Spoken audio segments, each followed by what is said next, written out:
प्रणाम बच्चों, मैं संजू चौधरी और आज हम बात करेंगे कक्षा 11 के समाजशास्त्र विषय के बारे में।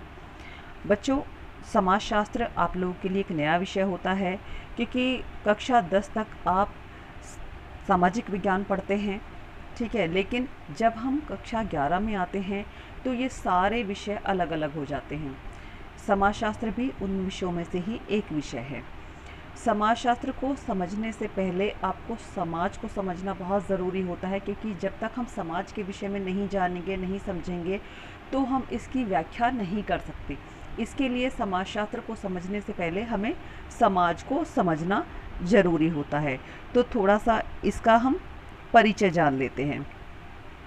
बच्चों, जो प्रत्येक व्यक्ति है उसके सामने बहुत सारी समस्याएं समय समय पर खड़ी होती रहती हैं। आप सभी जानते हैं, अगर व्यक्ति है तो समस्याएं होना जाहिर सी बात है कि समस्याएं उसके सामने आएंगी ही आएंगी। और जब किसी व्यक्ति के सामने कोई समस्या आती है तो उसका समाधान भी सोचा जाता है। बहुत सारे समाधान सोचे जाते हैं और जो हम ये समाधान सोचते हैं या जो ये विचार हम मन में लाते हैं किसी समस्या का समाधान ढूंढने के लिए, तो ये सारे समाधान ये निर्धारित करते हैं कि इसमें हमारे कुछ सामाजिक कारक भी होते हैं जो समस्याओं के समाधान के लिए बहुत योगदान करते हैं। बच्चों, समाज मनुष्य के अस्तित्व का आधार होता है।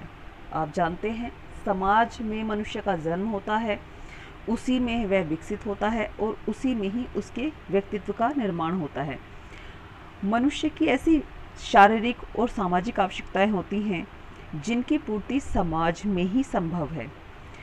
बच्चों, मानव प्राणी सब ओर से समाज से घिरा होता है। इस पर समाज का यानी कि मनुष्य पर समाज का प्रभाव निरंतर बना रहता है, पड़ता रहता है। लेकिन अगर हम सोचें तो ये पता चलता है कि जो समाज है वो मनुष्य द्वारा ही बनाया गया है। मनुष्यों के इकट्ठे होने पर उसका निर्माण होता है, लेकिन फिर भी हम मनुष्य के समूह को समाज नहीं कह सकते। बच्चों, जब आप समझिए कि व्यक्ति का समाज से घनिष्ठ संबंध होता है और समाज व्यक्ति को प्रभावित करता रहता है और उसकी सारी गतिविधियां निर्धारित करने में, व्यक्ति की गतिविधियां निर्धारित करने में समाज का बहुत महत्वपूर्ण योग होता है। इसलिए हमें समाज के अर्थ को समझना बहुत ज़रूरी होता है। तो बात करते हैं हम समाजशास्त्र के अर्थ के विषय में। बच्चों, समाज का शब्द का जो अर्थ है वो दो तरह से प्रयोग किया जाता है। एक तो उसका सामान्य अर्थ होता है और दूसरा उसका होता है समाजशास्त्रीय अर्थ। जो हम पढ़ रहे हैं समाजशास्त्र, उसके संदर्भ में उसका अर्थ। पहले हम सामान्य अर्थ को जान लेते हैं। बच्चों, उसका सामान्य अर्थ है आम बोलचाल की भाषा में मनुष्य के सामने जो मनुष्य के समूह होता है उसी को हम समाज कहते हैं।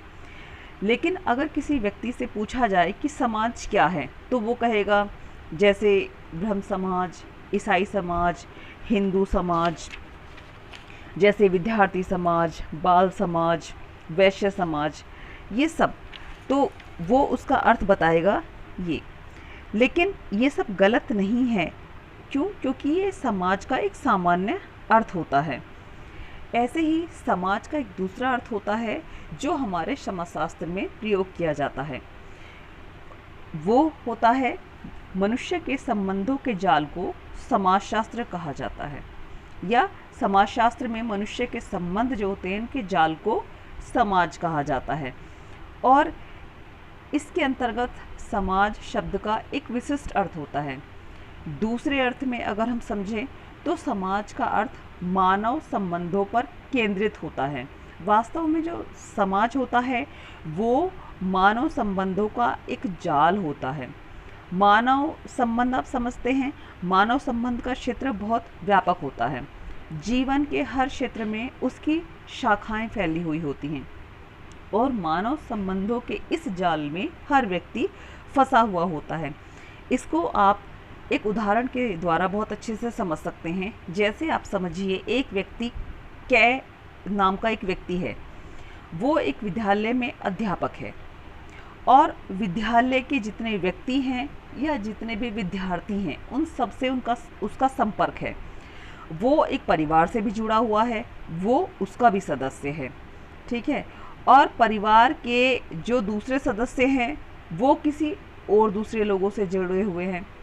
वही व्यक्ति एक क्लब का भी सदस्य है और उसे अपनी भूमिका वहाँ भी निभानी पड़ती है। इसके अलावा उसे धार्मिक, आर्थिक, राजनीतिक संबंधों को भी कायम रखना पड़ता है। अर्थात जीवन के ये जितने भी क्षेत्र हैं एक दूसरे से संबंधित होते हैं और इस प्रकार के इस प्रकार का एक व्यक्ति होता है वो सैकड़ों व्यक्तियों से संबंधित होता है और उनके द्वारा एक दूसरे से जुड़ा हुआ होता है। तो मनुष्य के इन संबंधों के जाल को ही हम समाज कहते हैं। मनुष्य के समूह मात्र को हम समाज नहीं कह सकते। एक व्यक्ति का दूसरे व्यक्तियों से संबंध होना और उन व्यक्तियों का और दूसरे व्यक्तियों से संबंध होना, एक व्यक्ति एक ही समय में हजारों, लाखों, करोड़ों लोगों से जुड़ा हुआ हो सकता है, क्योंकि उसके संबंध जिन लोगों से हैं उनके भी संबंध किसी न किसी व्यक्ति से है, तो ना चाहते हुए भी वो सबसे जुड़ा हुआ होता है। ये है हमारा समाजशास्त्रीय अर्थ। इसके बाद आती हैं आपकी समाज की परिभाषाएं। बच्चों, समाज को भी समाजशास्त्रियों ने अलग अलग तरह से परिभाषित किया है। इसमें हम पहली परिभाषा लेते हैं गिडिंग्स के अनुसार। गिडिंग्स के अनुसार समाज क्या है? समाज स्वयं एक संघ है, एक संगठन है, औपचारिक संबंधों का एक योग है जिसमें सहयोग देने वाले व्यक्ति एक दूसरे से जुड़े हुए होते हैं। जो मैंने इसका समाजशास्त्रीय अर्थ आपको बताया, ये उस बात को स्पष्ट करता है। उसके बाद दूसरी परिभाषा आती है मैकाइवर और पेज के अनुसार। उनके अनुसार समाज रीतियों, कार्यविधियों, अधिकार व पारस्परिक सहायता, अनेक समूहों तथा उनके उपविभागों, मानव व्यवहार के नियंत्रणों और स्वतंत्रताओं की व्यवस्था करता है। ये भी इसके समाजशास्त्रीय अर्थ को स्पष्ट कर देता है। उसके बाद हम बात करते हैं र्यूटर के अनुसार। र्यूटर के अनुसार समाज एक अमूर्त संकल्पना है जो किसी समूह के सदस्यों के बीच सामाजिक संबंधों की समग्रता का बोध कराती है, उनकी जानकारी कराती है कि समाज के जो सदस्य हैं उनके बीच आपस में संबंध हैं।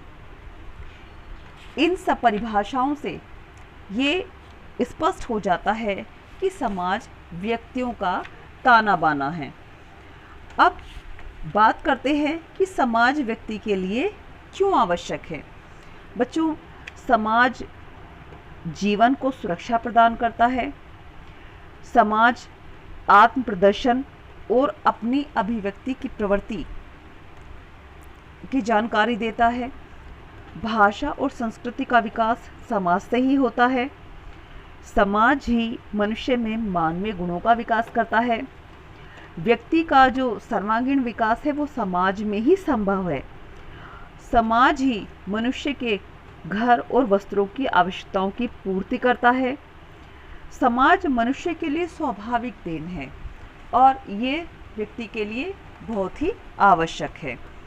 अब इन सब के विषय में चर्चा करने के बाद हम अगली वीडियो में बात करेंगे समाज की प्रमुख विशेषताओं की। आशा करती हूँ कि आपको ये सारी बातें समझ में आ गई होंगी। धन्यवाद।